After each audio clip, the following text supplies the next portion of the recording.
Hello everyone, welcome to class. कैसे हैं आप सभी लोग? आप सभी हिंदी व्याकरण के टॉपिक अच्छे से कर रहे होंगे। आज की वीडियो में हम डिस्कस करेंगे वाच्य। वाच्य क्या होते हैं, इन सब के बारे में डिस्कस करेंगे। वाच्य को हम इंग्लिश में क्या बोलते हैं? वॉइस। आपने वॉइस किए होंगे, वॉइस को हिंदी में क्या बोलते हैं? वाच्य।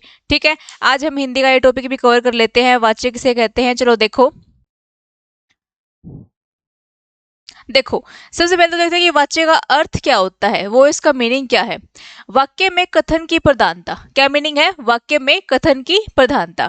ठीक है, अब बात करें कि वाक्य में कर्ता, कर्म या भाव किसकी प्रधानता है, वाक्य में इसका पता चलता है। इसे क्या कहते हैं? वाच्य। आप देखो, मान लो कोई भी वाक्य दिया गया है, कोई भी सेंटेंस दिया गया है, उसमें अगर हमें ये पता चल जाए कि इसमें कर्म की प्रधानता है, कर्म की प्रधानता है, या फिर इसमें किसकी है, भाव की प्रधानता है, तो फिर ये क्या हो जाएगा? हमारा वाच्य। ठीक है, देखो डेफिनेशन देख लेते हैं एक बार। वाच्य क्रिया के उस रूपांतर को कहते हैं जिससे कर्ता, कर्म और भाव के अनुसार क्रिया के परिवर्तन ज्ञात होते हैं। किसे कहते हैं? जिसमें कर्ता, कर्म और भाव के अनुसार जो क्रिया होती है उसमें क्या होते हैं? परिवर्तन होते हैं। उसको हम क्या बोलते हैं? वाच्य।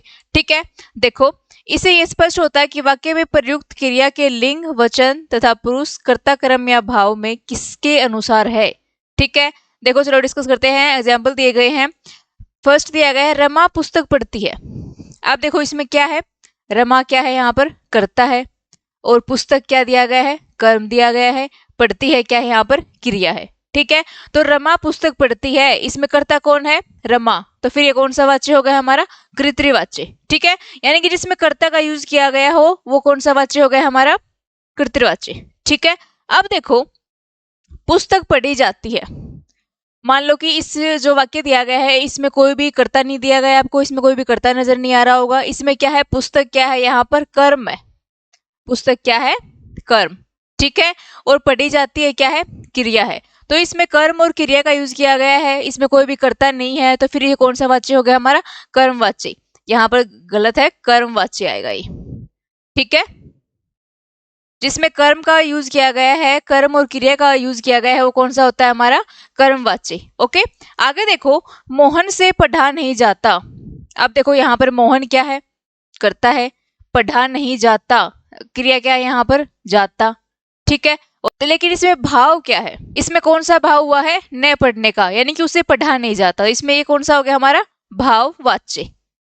ठीक है, ओके।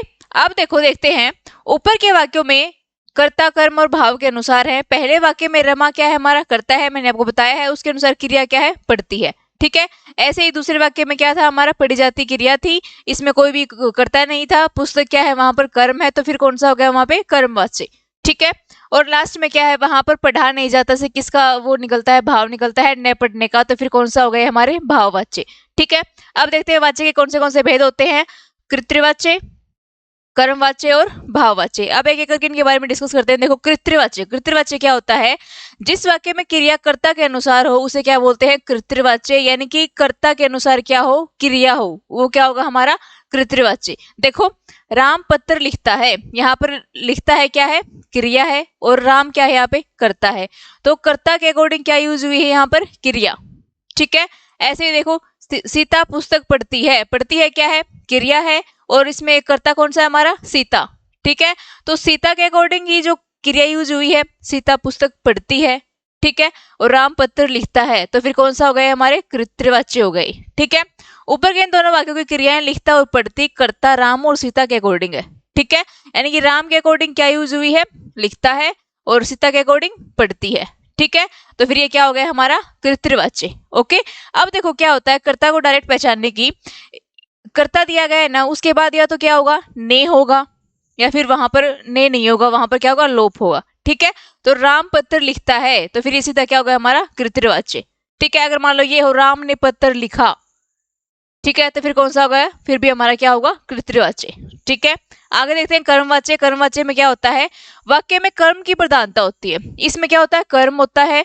जिस वाक्य में क्रिया कर्म के अनुसार हो उसे क्या बोलते हैं? कर्मवाच्य। यानी कि जिसमें क्या हो, जो क्रिया है हमारी वो कर्म के अनुसार हो, वो क्या होगा? हमारा कर्मवाच्य। अगर कर्ता के अनुसार क्रिया है तो फिर वो क्या होगी? हमारा कृत्रिवाच्य। यहाँ पर क्या होगा? कर्म के अनुसार क्या होगी? हमारी क्रिया होगी, तो फिर क्या है? ये कर्मवाच्य। ठीक है, देखो उदाहरण देखते हैं। पत्र लिखा जाता है। देखो यहाँ पर कोई भी कर्ता नहीं है, पत्र क्या है यहाँ पर कर्म है, लिखा जाता है क्या है क्रिया है। यानी कि जो कर्म के अकॉर्डिंग क्या यूज हुई है हमारी क्रिया यूज हुई है, तो फिर कौन सा हो गया है हमारा कर्मवाच्य। ठीक है, आगे देखो पुस्तक पढ़ी जाती है, पुस्तक पढ़ी जाती है, इसमें पुस्तक क्या है कर्म है और पढ़ी जाना क्या है क्रिया। ठीक है, आप इसमें क्या का क्वेश्चन करके भी देख सकते हो, क्या पढ़ी जाती है, अगर आपको आंसर मिलता है तो क्या होगा हमारा कर्मवाच्य, क्या पढ़ी जाती है पुस्तक, क्या लिखा जाता है पत्र। ठीक है, अब देखो राम ने चिट्ठी लिखी, राम ने चिट्ठी लिखी, राम ने क्या लिखी, क्वेश्चन करके देखो राम ने क्या लिखी, आंसर आया चिट्ठी, तो फिर क्या है हमारे कर्मवाच्य, इसमें कर्म क्या है चिट्ठी, लिखी क्या है लिखना, क्या है यहाँ पर क्रिया, और कर्ता क्या है राम। ठीक है, अब देखो कर्मवाच्य का एक सीधी सी ट्रिक है, अगर कर्ता के बाद क्या हो ने हो या फिर के द्वारा हो या फिर सीधा द्वारा हो, वो क्या होगा हमारा कर्मवाच्य। ठीक है, राम के द्वारा चिट्ठी लिखी जाती है, राम ने चिट्ठी लिखी, ये कौन सा हो गया हमारा कर्मवाच्य।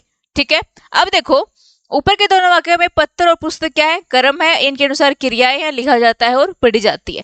ठीक है, अब क्लियर हो गए होंगे।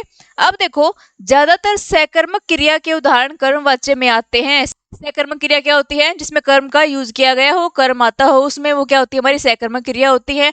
तो कर्मवाच्य में लगभग किसका यूज किया जाता है सकर्मक क्रिया का। और अकर्मक क्रिया क्या होती है, जिस वाक्य में कोई भी कर्म नहीं होता वो क्या होता है हमारा अकर्मक क्रिया। ठीक है, आगे देखो, आगे हम देखते हैं भाववाच्य। भाववाच्य क्या होता है, जिस वाक्य में क्रिया कर्ता और कर्म को छोड़कर भाव के अनुसार हो। देखो कर्ता में क्या था, सॉरी कर्तृवाच्य में क्या था, कर्ता के अकॉर्डिंग क्या थी क्रिया, और कर्मवाच्य में क्या था कर्म के अनुसार क्रिया का यूज किया गया था। लेकिन यहाँ पर क्या है भाववाच्य में क्या है, कर्ता और कर्म दोनों को छोड़ दिया गया है, जो क्रिया है हमारी वो किसके कारण किसके अनुसार है भाव के अनुसार।